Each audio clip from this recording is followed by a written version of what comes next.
स्वागत है हमारे यूट्यूब चैनल पर। आज मैं ये बहुत प्यारा सा ललनुआ गीत लाई हूँ। जैसा भी लगेगा आप लोग कमेंट करके ज़रूर बताना हमारा वीडियो कैसे लगा, और तीनों दीदियों का सपोर्ट करना और सबके साथ में हमें भी सपोर्ट करना, ताकि हम भी सबका सपोर्ट करें दोस्तों। और जैसा भी गीत लगेगा कमेंट में ज़रूर बताना। गाना सबके चैनल पर जाएगा, गाना सबके चारों चैनल पर जाएगा।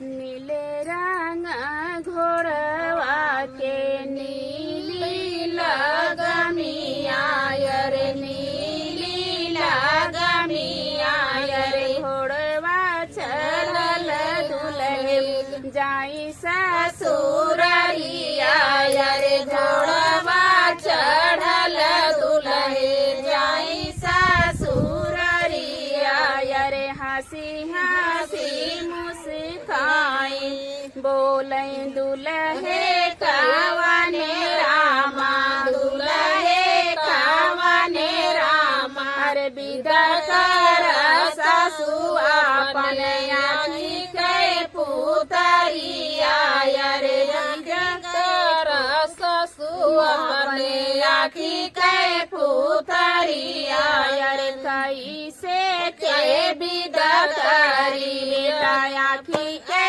पुतरिया रे, आखी के पुतरिया रे। बेटी बिनु सुनी होई बाबा के बखरिया रे, बाबा के बखरिया रे। दिन वारा हाई बेटी भूखिया पियसिया रे, भूखिया पियसिया रे। रतिया हराई धिया आखिया कहनी दिया रे, रतिया हराई धिया आखिया कहनी दिया रे। चिरई से पहले जागई हमारी धेरिया रे, जागई हमारी धेरिया रे। कुछु कई नहीं आहो बेटी सोवई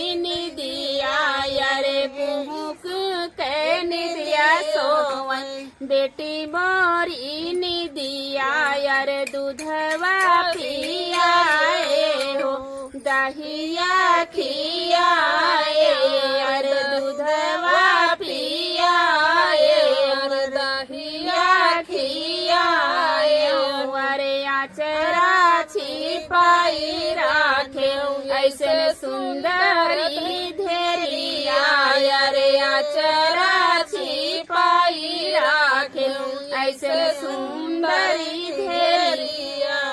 अरे सास ससुर बेटी मानू तू मैया रे, मानू तू मैया रे। ननदी के जानू जैसे छोटकी बहिनिया रे बेटी, अरे छोटकी बहिनिया रे। ननदी के जानू अरे का बहू ना बोलू बेटी, जहर से बोलिया रे, जहर से बोलिया रे। बोलिया तो बोलू बेटी जैसे मिसरिया रे, बोलिया तो बोलू बेटी मिसरिया रे। बाबा पीछवारवा।